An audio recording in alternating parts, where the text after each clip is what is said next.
Muy buenas noches a todos y bienvenidos a un nuevo encuentro aquí de Mujeres en Agricultura. Y la verdad es que a una semana de un huracán que de alguna manera tuvo a esta mujer en la mira de todo, hoy día como que estamos mirando otras cosas, acuerdos constitucionales, pero creo que es interesante poder conversar literalmente con alguien que demostró ser más que valiente. Así que hoy día nos acompaña Patricia Hidalgo, ex Seremi, y hoy día ex muchas cosas, ¿o no? ¿Cómo estás tú? Muchas cosas, muy bien, súper bien, muchas gracias por la invitación.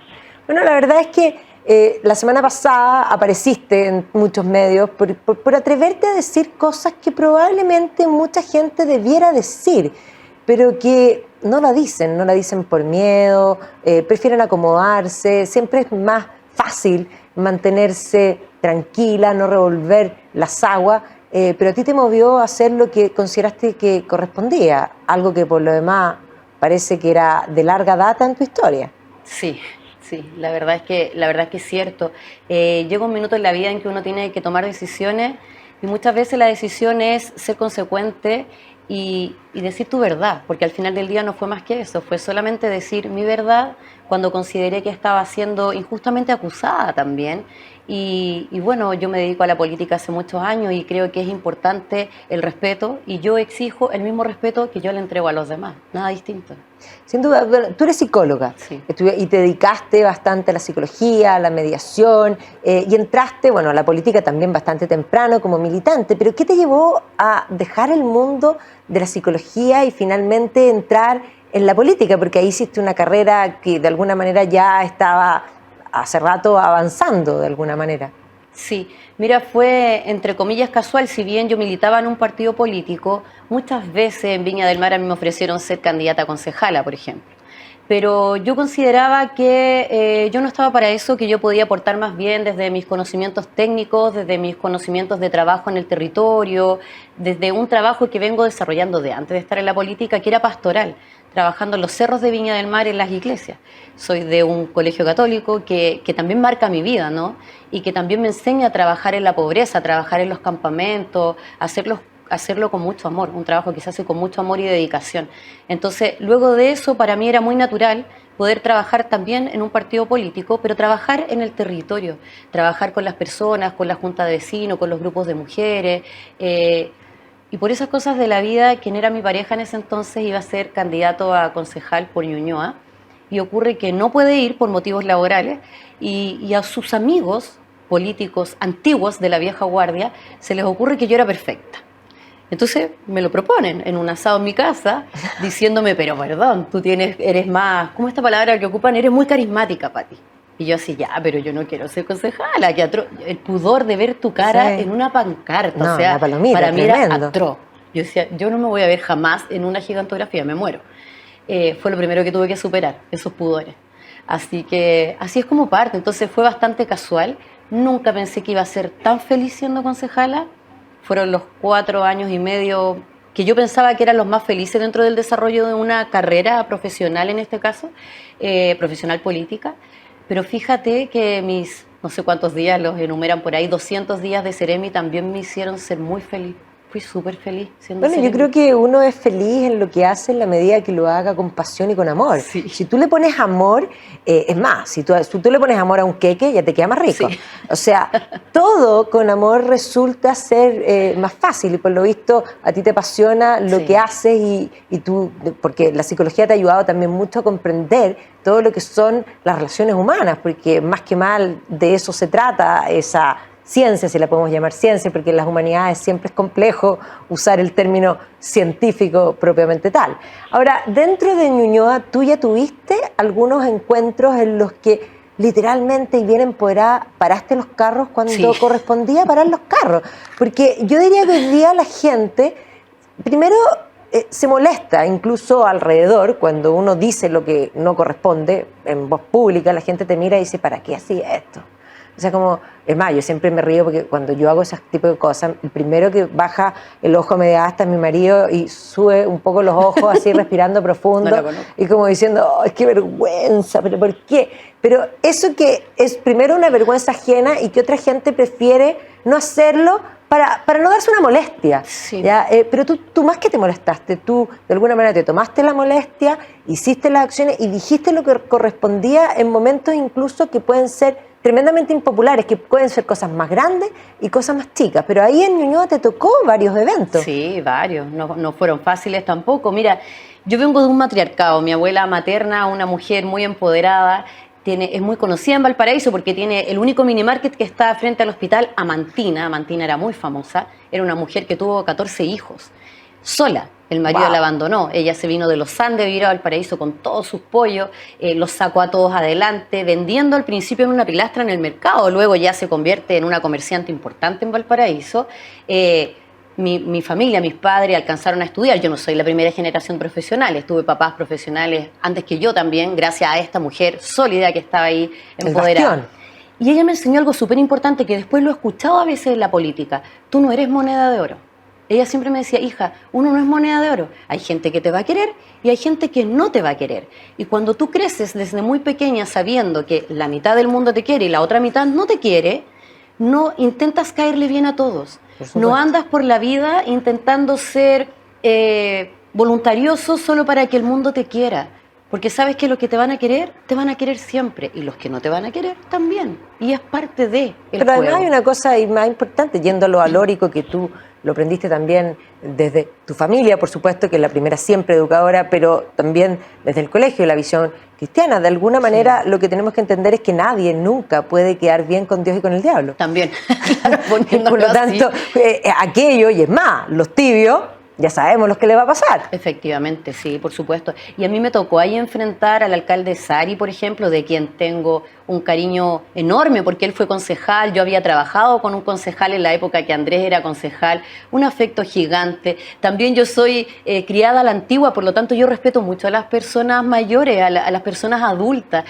A mí me costaba al principio llamarle la atención al alcalde solo porque era una persona mucho más adulta que yo. Sí. Yo sentía que era de la edad de mis papás, entonces yo así era como, yo soy muy del respeto además. Pero por supuesto. Entonces me costaba, pero en algún momento también entendía que en este momento estábamos a la par. Éramos ambos políticos, el alcalde, yo concejala, y mi rol era fiscalizarlo. ¿A quién? A él. A quien yo le tenía un tremendo afecto. Sé que es una persona humana, correcta, pero cuando se equivocaba desde lo administrativo, también se lo tuve que hacer saber.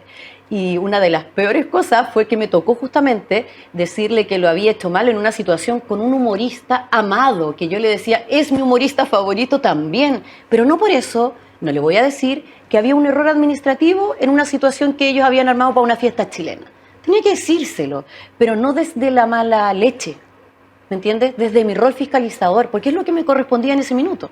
O sea, básicamente tú lo que estabas planteando es que hay una cierta situación, en este caso era que no correspondía, y que tenía que ver con darle ciertos favores a un amigo por el hecho de ser amigo. Exacto. Y en el fondo el alcalde no puede hacer eso. Exactamente, pero las personas, como siempre ven la maldad primero, yo creo que él en algún momento sintió casi que yo lo estaba acusando de una corrupción, ¿me entiendes? Así como por ser del bando contrario. Yo creo que después lo entendió, porque cuando uno dice, en lo mío no hay maldad, no hay mala leche, de verdad lo digo, no hay mala leche. De hecho, yo le mandé un WhatsApp a él, igual como lo hice ahora con las que fueron mi jefa y con las que tuve estos problemas. Yo primero a él, alcalde, ojo, usted está haciéndole publicidad a un evento privado desde las redes del municipio, no lo haga, eso no está bien. ¿Te fijas? Siempre desde ahí.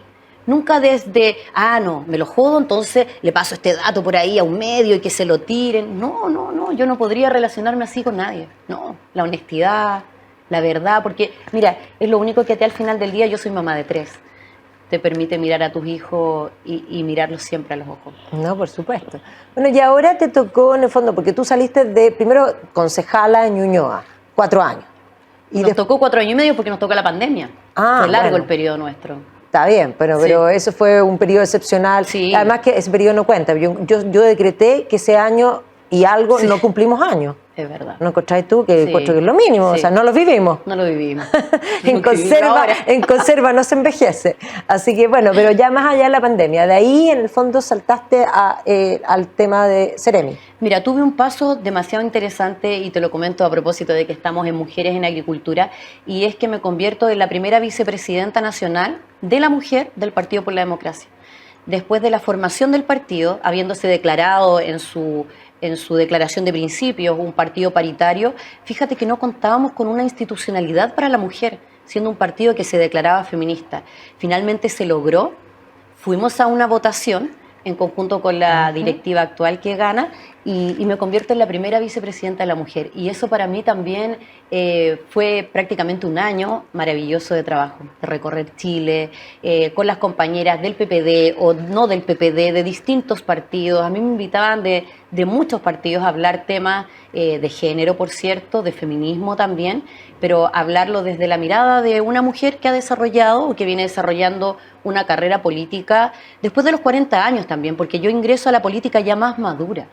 No cuando podría haber entrado, que era cuando era dirigente en la universidad, lo hago ya con una madurez y una altura de mira distinta. Por eso también lo enfrento de una manera diferente. No, sin duda. Y ahora, después de eso, entonces entraste a la Ceremi. Después de eso, yo era la vicepresidenta de la mujer, trabajaba en una empresa como jefa de gestión de personas y me ofrece la presidenta de mi partido participar del gobierno del presidente Boric. Y yo lo pensé, no fue fácil para mí, pero sentí que podía hacer un aporte, porque sentía que los aportillaban harto por ser jóvenes, por ser impetuosos, también por equivocarse, por cometer errores, porque hay que decirlo, en el ímpetu, en esto de tener una moral superior al resto, creo que el Frente Amplio cometía bastantes errores, especialmente con las personas de mi generación que nos acusaban de los 30 años y para qué decirlo con las personas de derecha. Entonces, cuando tú crees que tú eres el dueño de la verdad, estás en un error, pero en un error de inmadurez también. O sea, pecan básicamente de soberbia y de falta de templanza, que son dos cosas que... Bueno, la falta de templanza siempre tiene que ver con la juventud, la templanza se gana con la experiencia. Pero además yo agregaría que ellos miraban no solo los 30 años, sino que efectivamente en nuestra generación, con un ninguneo a mí me ha tocado varias veces que plantean como que nosotros no hicimos nada, en el sentido de que nosotros teníamos, y tú bien lo manifestaste, un respeto irrestricto hacia las personas mayores y considerábamos que la experiencia era necesaria para poder asumir un cargo. Por ahí dice un adagio popular que el primer acto de corrupción es aceptar un cargo para el que no estás preparado. Exacto. Y nosotros considerábamos que nunca estábamos preparados o nunca estábamos suficientemente preparados. Y por lo tanto teníamos una prudencia mucho más fuerte que la que ellos tienen. Ellos de alguna manera son esas generaciones que crecieron en la abundancia y que crecieron suponiendo que todo estaba dado y que por lo tanto todo era fácil y que ellos se las sabían todas y que había que cambiarlo todo porque todo estaba mal. Ese es el primer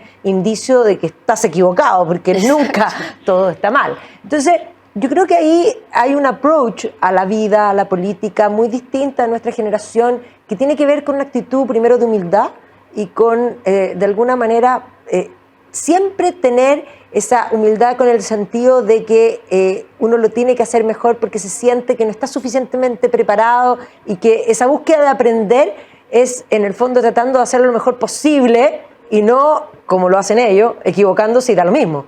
Exactamente. Yo creo que, claro, tienen esta cosa de lanzarse a la piscina cuando ni siquiera hay agua.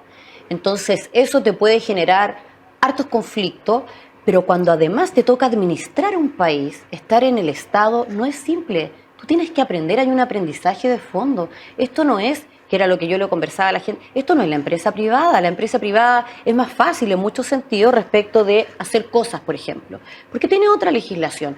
El estatuto administrativo es complejo, tú debes conocerlo, hay tiempos también que debes conocer, hay culturas organizacionales muy distintas entre una empresa y un ministerio, por ejemplo. Es muy diferente. El funcionario público tiene una forma de enfrentar el trabajo distinta también. El líder de una asociación de funcionarios no es igual al líder de un sindicato. Son distintos también. Y todo eso tú debes conocerlo. Y especialmente conocer en profundidad los temas.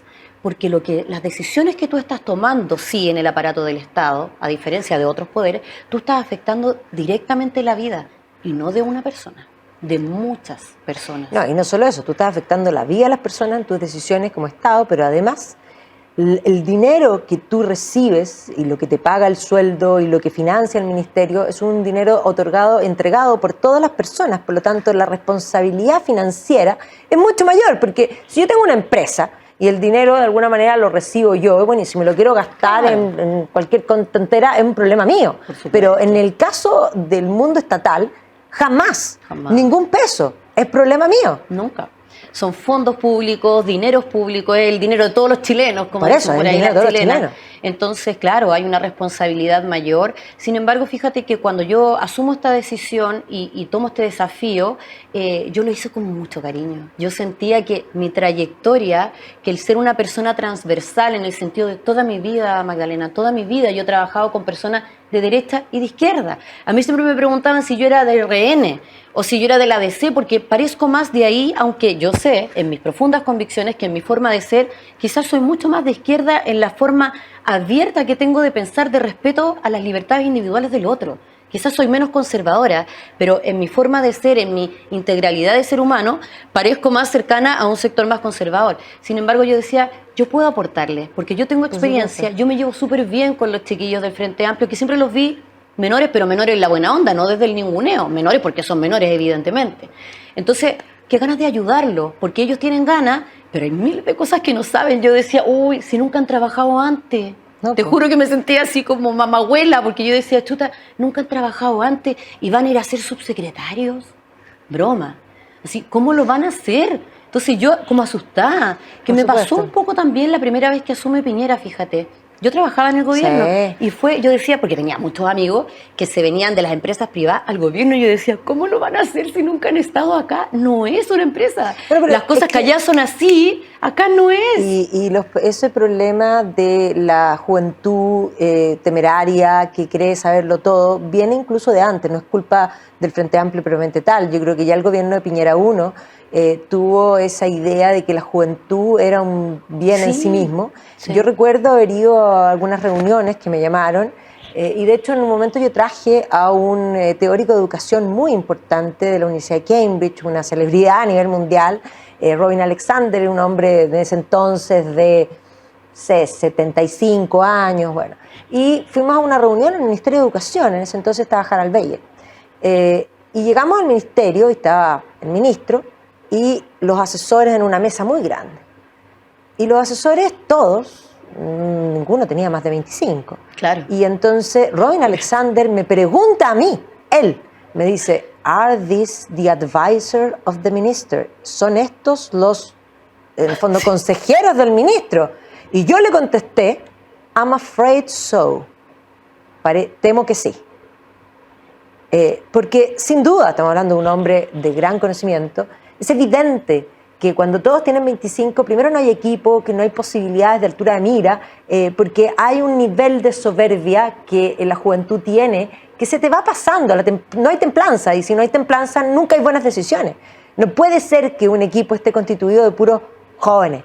Sí. Más allá de que los jóvenes pueden tener cosas fantásticas como la gran energía, que es muy curioso porque así mientras tú tienes toda la energía y tienes esa soberbia y te falta templanza y de alguna manera no tienes sabiduría, en la medida que pasa la vida vas ganando templanza, vas ganando humildad, vas ganando sabiduría. Exacto. Y vas perdiendo energía. Sí. Es una paradoja, pero ciertamente eso es lo que hace que los equipos deban ser, digamos, compuesto no solo por, y ahí una de las cosas que yo pongo sobre la mesa para los políticos, y no estoy de la política desde arriba, pero lo que llaman paridad no solo tiene que ser en cuanto a mujeres y hombres, debiese ser etario. También, sí, yo creo que los mejores equipos son los que se componen, como decías tú, de la sabiduría, la trayectoria y también quizás del ímpetu, del ser más proactivo, quizás de ser más valiente en ciertos casos, pero en el fondo, con esas ganas yo entro al gobierno actual y entro con muchas ganas de colaborar, pero a muy poco andar me doy cuenta que no había ninguna intención de escuchar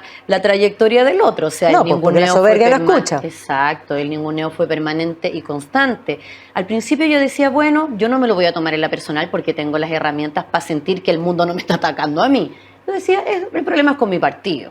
El problema es con la gente de mi generación. Pero claro, cuando eso es permanente y constante, había muchas dificultades en algún momento. A mí me dijeron, Pati, prepárate porque quizás el PPD va a terminar saliendo del gobierno y tú te vas a tener que ir, porque yo era la única seremi PPD de la región. Me dijeron, te vas a tener que ir, seas buena o mala, pero si el PPD se va, tú te vas. Sí, perfecto, yo estaba clara que eso podía ocurrir porque las cosas no estaban bien. Luego limaron las perezas. Sí, se limaron las perezas y yo creo que hubo. O más bien, yo diría que se acomodaron.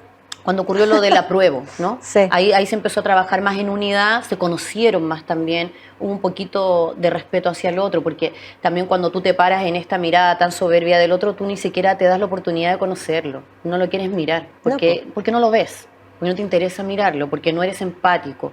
Entonces, no te importaba. En ese momento se tuvieron que mirar a los ojos y se tuvieron que empezar a conocer, a reconocer y aceptar en lo bueno, en lo malo, para ambos lados. Con la diferencia de que hoy es el Frente Amplio o Apruebo Dignidad quien tiene la sartén por el mango, ¿cierto? Y los otros partidos que se unen a esta coalición, en el fondo tienen que bailar al ritmo de la música que ellos ponen, porque ese es el acuerdo tácito que hay. O sea, yo pongo la música. Eso fue Stingo, y está claro que eso fue Stingo y quedó claro que eso es. Yo pongo la música y tú bailas. Y de alguna manera el partido decidió bailar. Sí. Porque ciertamente a ti lo que te sucedió, y aquí me interesa un poco entrar en el tema y después vemos lo que sucedió a nivel del partido, porque yo creo que todos vimos que no hubo un apoyo como debió haber sido, sobre todo frente a la gravedad de los hechos, porque distingamos lo que a ti te sucedió, si uno se va a lo puntual y se quedan sobre todo en las acusaciones que te hicieron, porque ahí se ha quedado mucho, pero realmente lo que uno está mirando es que aquí había algo más importante, y lo más importante es que de alguna manera tú saltas, o más bien apareces denunciando que hay presiones políticas y que de alguna manera eso es tremendamente grave, porque y sobre todo presiones políticas en casos que además muestran lo poco coherentes que serían dentro del gobierno, porque estamos hablando de presiones en proyectos que tenían que ver con situaciones medioambientales y que tú técnicamente estabas en contra, pero que habría habido una orden de votar a favor. O sea, el gobierno, de alguna manera liderado por el Frente Amplio, y pensemos en el Ministerio de Desarrollo Social, que es precisamente Giorgio Jackson, estaba obligando a aprobar un proyecto que medioambientalmente era malo, en el sentido que ellos se autorrogaban los defensores de la naturaleza. Claro. Curioso, ¿no? A lo menos, por decirlo menos, fue curioso, pero para mí fue súper fuerte, por lo mismo, por la experiencia y la trayectoria que yo tengo, mi forma de relacionarme en la política. Yo fui concejala, por lo tanto para mí sé el valor del voto. Ahora, claro, mi voto, y yo estaba sentada en ese asiento de concejala, porque las personas votaron por mí para que yo esté ahí. Sí. Por tanto, yo me debía a las personas de Ñuñoa, y cada uno de mis votos tenía eso de fondo. Pero yo jamás recibí un telefonazo de un presidente de partido, de un diputado, de un senador, diciéndome cómo yo votara algún proyecto en Ñuñoa. Nunca. Siempre yo tuve esa libertad y yo no lo hubiese permitido. Con mi forma de ser yo jamás hubiese permitido algo así. Ni porque me mandan, ni por buena onda, ni porque hay algo oscuro detrás. Bajo ningún punto de vista lo hubiese aceptado porque es mi voto. Bueno, y hoy como Seremi, cuando ocurre la primera vez que a mí me invitan a votar de una determinada manera, para mí fue súper fuerte. Yo entiendo que el resto de los Seremi, ninguno había sido concejal, ninguno a lo mejor se había visto enfrentado a esto, entendían que había que coordinar las votaciones como algo que no lo veían de malo, pero yo lo veía impropio. No, ni siquiera estoy hablando de maldad, ni siquiera estoy tratando de adjudicar que aquí hay lobby o que detrás, porque eso yo no tengo cómo saberlo. Esas serán otras instancias en las que pueden investigar si hay algo detrás. A otras personas debiese interesarles más que a mí, porque yo no soy investigadora privada, entonces no puedo investigarlo. Sin embargo, es impropio que a ti te inviten a votar de una determinada manera, que intenten coordinar votaciones, que intenten ordenar votos. Pero ¿sabes qué pensé? Aún en ese minuto, yo dije, estos jóvenes es como que todavía están en la universidad, en la asamblea universitaria, donde tú ordenáis los votos, ordenáis las votaciones, mira, entreguémosle esto a este para que nos apoye acá, y hasta lo pensé así muy cándidamente. Dije, por eso lo estarán haciendo, porque lo que están haciendo no está correcto. No. O sea, nadie te puede citar en una reunión privada, para allá, ahora vamos a conversar de los votos y vamos a ordenar cómo esto va a ser. Es muy extraño, pero aún así no le veo maldad, pero lo veo que está mal. Entonces lo que a mí me corresponde es decirle, esto no se hace, no es correcto. Porque cada uno de nosotros tiene su conciencia, tiene además facultades administrativas que le permiten tener amplios poderes para ejercer una votación, ¿me entiendes? Sí. Porque si en la votación del CEA, si la legislación dijese, Los Ceremis solo pueden votar lo que dicen los informes consolidados del CEA, que es el ente técnico. ¿Para qué hay una comisión de Ceremi? ¿Para qué hay un voto o un ente político? Entonces hoy día dicen, no, es que los Ceremis tienen que votar de acuerdo a lo técnico. Entonces no hagan votación de Ceremi. No, porque el CEA ya el técnico ya debería ser suficiente. Y el CEA ya te entrega un informe consolidado donde te dice, y él ya te hace la sugerencia de aprobar o rechazar. Luego hay un espacio que es tuyo, que es propio, que como autoridad política, porque aquí también la gente se pierde. Yo no soy la Ceremi o no fui la Ceremi de Desarrollo Social porque era psicóloga. Eso fue una fortuna para mí, porque estuve en un lugar que yo conocía. Yo podría haber sido la Ceremi de Energía, algo que yo no manejo, pero por cueteo político me podría haber correspondido a mi partido de esa Ceremi y mi partido haber dicho, Patricia lo va a hacer bien en el espacio que yo la ponga, entonces la pongo ahí. ¿Te fijas? Sí. Y hoy día yo podría haber estado en Energía. Sin embargo, estuve en un lugar donde yo manejaba los temas así desde que soy estudiante de práctica. Perfecto para mí, me sentí cómoda, por eso a lo mejor fui tan feliz como fui, lo desconozco. Pero el tema es que estaba contenta. Pero cuando ocurren estos hechos impropios, lo que corresponde a mi persona es poner los antecedentes a ellos en su cara, de manera honesta, de manera transparente, pero por sobre todo con mucho respeto. Porque fíjate que a mí no me costaba ser respetuosa o tener una voz bajita frente a quienes sé que son mi jefatura, aunque yo me daba cuenta de que experiencia tenían poca. Entonces, las dos jefaturas que a mí me correspondieron eran mujeres muy jóvenes, pero no solo muy jóvenes, sino que además con muy poca trayectoria laboral. Por tanto, y eso se nota. Entonces, se nota en el manejo de equipo, en el manejo comunicacional de las cosas, en las relaciones humanas también. Sí, Cuando claro. tú eres un jefe, eres un líder. Debes. Tú no tratas mal a esta Ceremi solo porque es PPD. O sea, te das el tiempo de conocerla. Te das el tiempo de tomarme un café. No sé, hay cosas... Quizás tiene que ver con la educación de uno, con la cultura de uno. Sí. No trataría mal a alguien porque piensa distinto. Sin duda. Ahora, los 3 temas, porque fueron 3 temas. Sí. ¿Cuáles fueron? Un poco para ilustrar a las personas, porque claro, esto se ha escuchado, pero tiene que ver con medio ambiente, pero técnicamente, ¿qué es lo que se planteaba y cuál era tu postura y cuál era lo que te estaban pidiendo que hicieras? Yo cuando llegué allí conversé muchas veces con el director regional del CEA, exponiéndole lo mismo que te digo a ti. Yo le decía, bueno, si al final del día el informe consolidado del CEA es lo que te hace votar de una determinada manera, entonces esta comisión como que no tiene mucho sentido. De hecho, le pregunté, ¿es posible que me reemplace a alguien? No, Ceremi, la idea es que asista usted. Entonces, como eran proyectos que venían de la Ceremi anterior, por decirlo de alguna forma, la gran mayoría de ellos, las adendas, las respuestas que se habían enviado desde mi Ceremia, yo le decía, pero ¿qué pasa si la Ceremi anterior había emitido un pronunciamiento con el cual yo hoy no estoy de acuerdo? Y él me decía, bueno, en el espacio de la votación, usted aún, aunque su ministerio hubiese dicho algo distinto, usted aún podría votar en conciencia argumentando su votación. Por supuesto. La primera votación a la cual yo me enfrento, que a mí me hace un sentido distinto al del CEA, de ahí traté de tener una mentalidad bien amplia, entendiendo que muchas veces los proyectos dañan efectivamente las comunidades de una u otra forma, especialmente en el área que a mí me compete, que es toda el área de la calidad de vida de las personas, ¿ya? Entonces yo en ese momento decía, claro, es posible que a veces estos proyectos dañen, pero también son necesarios para que avance el país y surja. Por supuesto, por supuesto. Por tanto, ¿qué tenemos que hacer? Hacer lo imposible, no lo posible, lo imposible, porque dañen lo menos posible. Por supuesto. ¿Cachai? Eso era como para mí lo que tenía que existir de fondo. Entonces, ponerle más trabas al titular, exigirle más situaciones en las cuales las vibraciones, las sombras, todo lo que pueda afectar muchos estacionamientos en un lugar, una concentración alta, etcétera. Bueno, y llega un primer proyecto donde la recomendación era votarlo a favor. ¿Ya? Y hasta ahí todo tranquilo. Y era un proyecto de una cantidad de torres en Toro Mazote, Estación Central.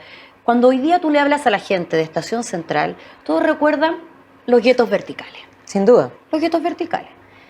Y yo escucho al alcalde, que él pidió hablar en esa comisión, y expone toda su situación como edil, ¿cierto?, con el Consejo Municipal, con los dirigentes de Estación Central, contando cómo les iba a afectar la calidad de vida la construcción de estas nuevas, otras torres, aparte de las que ya están y ya existen. O sea, más gueto vertical. Más guetos verticales. Y en ese momento yo lo escuché y yo dije, él tiene razón. Y yo lo tengo que apoyar. Yo lo tengo que apoyar. O sea, quizás mi Ceremía nunca había emitido una votación porque el CEA a veces te pregunta y a veces no. No es que tú no quieras votar, No es que tú no quieras emitir informes como Ceremi, sino que el CEA le pregunta al que ellos quieren, ¿ya? Entonces, probablemente en este caso no había ninguna opinión previa desde el Ministerio de Desarrollo Social diciendo que había que rechazarlo. Sin embargo, yo en ese momento tengo inteligencia, tengo cordura, tengo coherencia y tengo, ¿sabes qué es lo mejor que yo tengo de cuando me pregunta cosas buenas que usted tiene? Yo sé escuchar al otro. Bueno, parte de mi formación profesional. Pero yo escuché al alcalde atentamente. Y cuando fue la votación, todos mis colegas rechazaron el proyecto, o sea, perdón, aprobaron el proyecto. Sí. Y yo dije, no, yo tengo que rechazarlo. Porque si no, nadie lo escuchó. Todo lo que él dijo es como cuando estos monitos están en silencio. Sí, claro, es como cumplir que vaya, pero exacto, en realidad... No lo estás oyendo, no te está importando nada. Es como la convención. Exactamente. Y yo lo escuché y yo dije, luego, y yo me acuerdo mis palabras, ojalá que estén grabadas, porque digo, luego de haber escuchado al alcalde, haber escuchado a las comunidades, a los dirigentes, a los vecinos y a las vecinas, yo rechazo este proyecto. Lo rechazo. Entonces les va a afectar su calidad de vida. El de los edificios, había uno de agua. Pero eso no le importó a nadie, porque ahí fue la primera vez que yo tomo una decisión díscola. Ya, o sea, ok, le damos el beneficio de una vez. Precedente. Pasó. Luego viene el mall Vivo.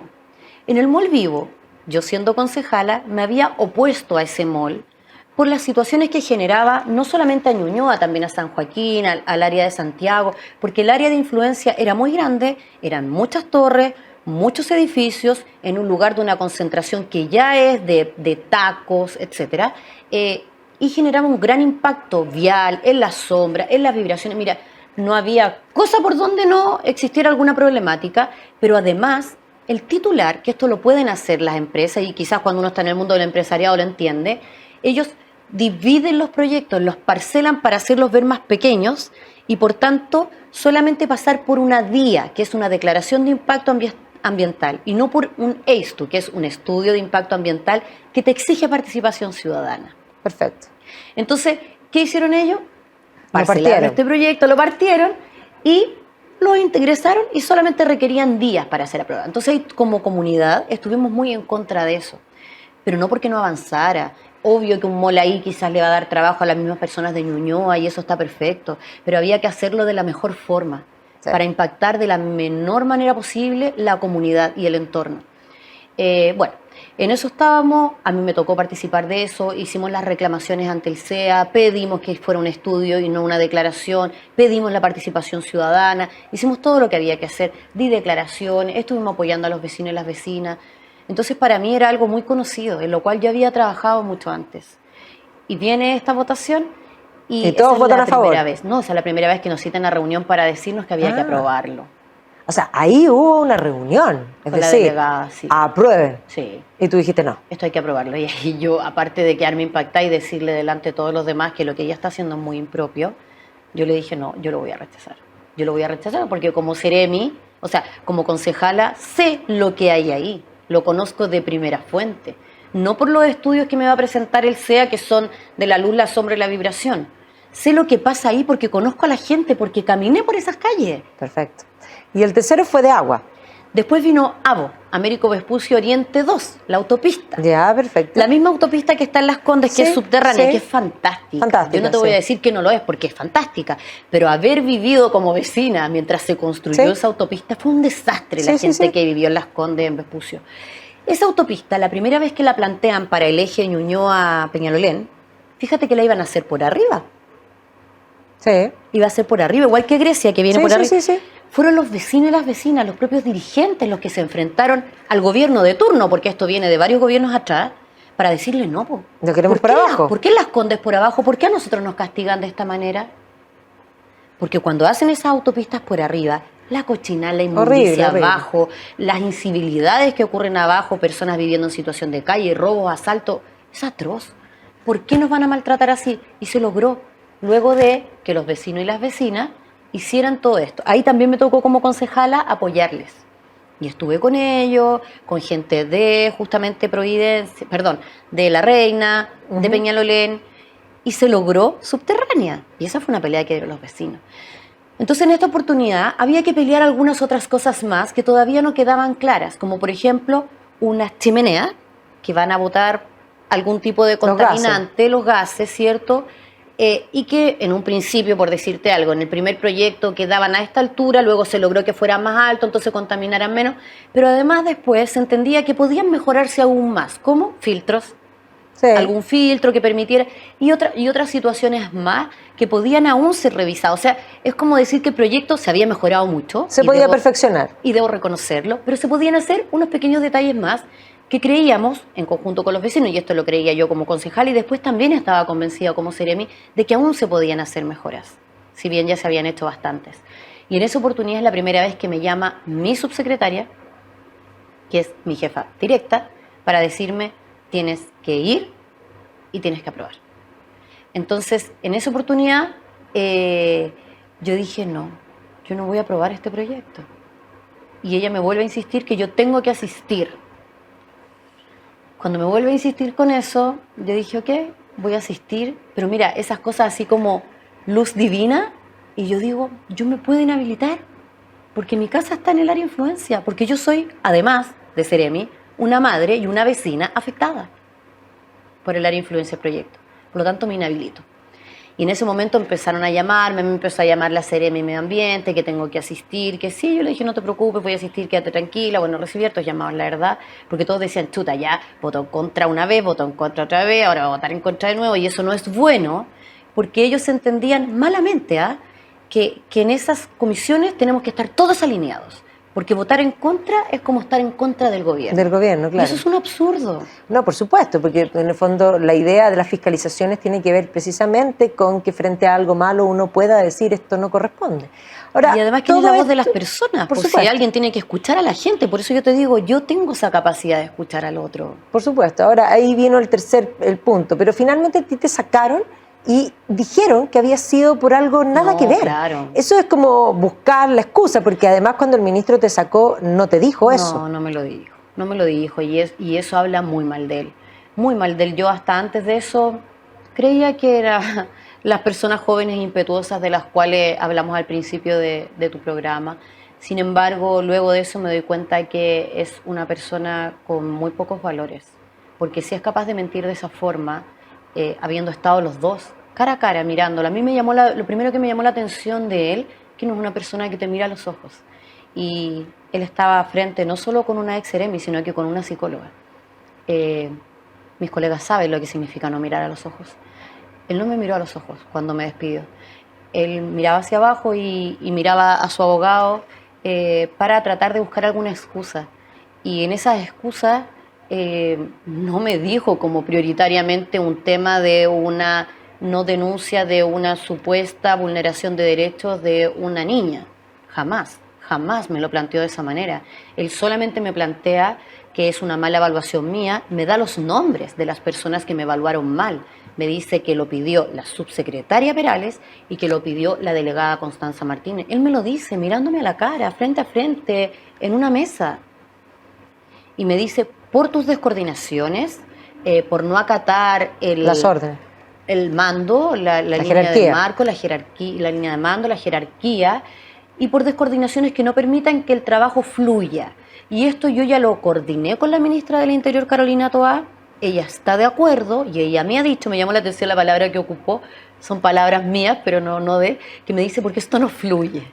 Y que la ministra le había dicho que en todos aquellos espacios donde no fluya, podían hacerse los cambios, como sin más en el fondo, una cosa así. Y yo le digo en ese momento, y luego él me señala, bueno, y otras cosas más, como que él le baja el perfil, yo no lo dejé continuar y lo detengo y le digo, pero ministro, ¿quiere que le explique cuáles son los problemas de descoordinación con ambas? Yo se los voy a decir, son las votaciones del CEA.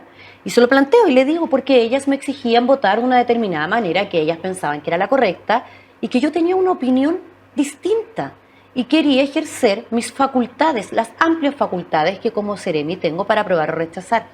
Entonces en ese momento él me dice, no, yo no creo que sea por eso. De nuevo mira hacia el suelo, no, yo no creo que sea por eso. Lo que pasa es que hay descoordinaciones de otro tipo también. Bueno, mira, al parecer, también con el gobernador tuviste algunas dificultades porque no le aprobaste no sé qué cosa. Y yo lo miro y le digo, perdón, ¿aprobarle qué?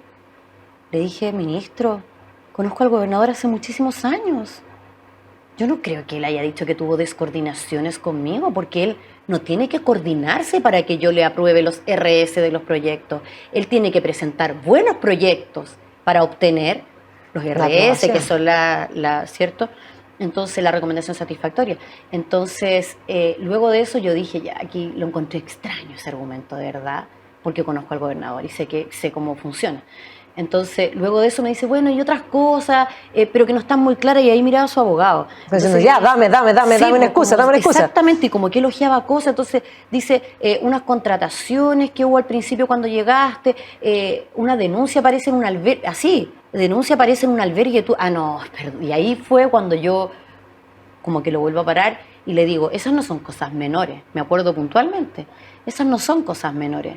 Le digo, disculpe, yo creo que usted no tiene toda la información, porque en primer lugar yo no puedo contratar a nadie. Los Ceremis no tenemos facultades de contrato. Cuando yo llegué en abril, habían vacancias y yo, así como usted, como la subsecretaria, como la delegada, podíamos traer nuestras personas de confianza, como lo hace cualquier autoridad que llega.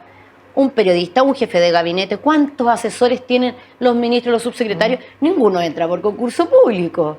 Todos entran porque se conocen, porque son de confianza del gobierno de turno, es una cosa evidente para gobernar. Esas fueron las personas que yo contraté, pero ojo, no las contraté yo. Yo envié los currículum de las personas de confianza que a mí se me permitía contratar a la subsecretaria y a la ministra, por cierto. Y los contratos los firman ellas, no los Ceremi. Y él ahí me abrió unos ojos que yo dije, el ministro no entiende, no está entendiendo nada. Porque al final es como que tenía información vaga, tenía información en la cual él no estaba cierto correctamente. No, pero probablemente lo que pensaba es que tú no lo ibas a discutir. Claro, pero yo sé mucho de servicio público. Bueno, por eso, pero él pensaba que simplemente ibas a acatar, perfecto, me echaron, me voy. Y cuando me dice una presunta vulneración de derechos, nunca me habló de violación, cuando hablamos la primera vez, me dice una presunta vulneración de derechos en un albergue tuyo, no. Le dije, un caso que ocurrió hace harto tiempo atrás, le dije la verdad, como el día 17 de noviembre que yo me enteré, ocurrió en su albergue, ministro, no en el mío. Yo quise ayudarles y les pregunté si habían hecho las denuncias y me dijeron su funcionaria y la funcionaria de la subsecretaria Perales que las denuncias estaban hechas. Se lo dijeron a mis trabajadores porque además a esas reuniones yo jamás fui invitada. Así que tendrían que entregarle pruebas para decir que a mí me pidieron hacer una denuncia y yo no la hice. Así que ojo con eso. No, me dijo, no, pero en realidad eso no es importante. Yo le dije, no, eso es muy importante. Y ahora eso es lo más importante. Y ahora eso es muy extraño cómo eso se convierte en lo más importante y en su gran motivo. Sí. Porque además, ¿sabes tú? Que si él hubiese descubierto algo así de mí, él tendría que haber hecho un sumario a los 5 días. No, por supuesto. O sea, y haberme despedido a lo mejor fondo podríamos a las 24 horas. Ni el fondo ni la forma se condice. Ahora tú estás con una querella que vas a poner, y no solamente contra el ministro, sino que contra la ministra Vallejos también, que así algo escuché, que también podría estar involucrada por lo que manifestó. Bueno, y eso está... Tenés que completar todas las... Ya hicimos la presentación a la Contraloría, que es lo primero que se puede hacer en estos casos, ya que para la querella se necesitan recabar mayores antecedentes. Así que estamos justamente en el proceso de poder recabar mayores antecedentes. No ha sido fácil porque ya están todos advertidos, por lo tanto nos ha costado bastante que nos entreguen información, no nos han entregado información, pero vamos a conseguirlo, como se hacen las cosas, ¿no? Por supuesto. De manera correcta. Sin embargo, hay ya presentado en Contraloría donde estamos pidiendo justamente que se revise tanto el tema de estas acusaciones infundadas que hacen en mi contra, tanto también lo que yo estoy informando respecto de estas presiones indebidas para votar de una determinada manera. Así que le estamos pidiendo al Contralor que investigue si hay ilegalidades. Por supuesto. En esa área, que es el área administrativa. Luego viene el área penal, y en el área penal, claro, nuestras querellas van a apuntar a dos situaciones. Una, posibles faltas, ¿cierto? Delitos en este caso. Y por otro lado, todo lo que tiene que ver con las injurias y calumnias que yo recibo por parte de altos personeros de gobierno. Sí, llegó un momento... sea, tenemos en el fondo las presiones políticas y las injurias. Sí, y las injurias, o sea, llegó un momento que ministros de Estado, 3, 4 ministros injuriándome, o sea, la defensora de la niñez injuriándome. Eran cosas así como... Yo decía, tremendo. ¿Qué onda? Si yo soy un ser humano común y corriente, una mujer jefa de hogar, no era para que me atacaran de esa forma. Yo creo que intentaron por todos los medios de... Matarte políticamente. Matarme políticamente, desprestigiarme, pero creo que al final del día la gente es sensata, es cuerda, y yo voy a seguir en lo que a mí me gusta. Por supuesto. Bueno, ¿qué quieres que te diga, Patricia? Te agradezco inmensamente esta conversación, vamos a estar atentos.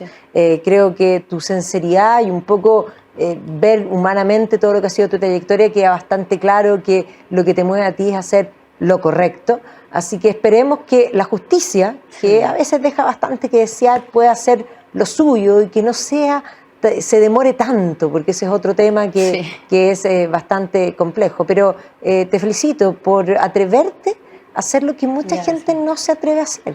Así que hoy día podemos decir que tuvimos una valiente aquí en Mujeres en Agricultura. Creo que tu abuela estaría más que orgullosa. Sí, mi mamá también, que tampoco está hoy día, así que las dos descansan en paz. Mañana me toca el Congreso también, así que ahí con otro poder del Estado distinto que le compete fiscalización, ¿cierto? También voy a poder explicar ya la parte más administrativa de cómo se dieron estos procesos de los cuales se me acusan, y también yo por algún motivo quiero exponer la verdad respecto de las presiones que recibía. Muchas gracias, Patricia, muchas gracias a ustedes y nos vemos el próximo martes aquí en Mujeres en Agricultura. Que estén bien.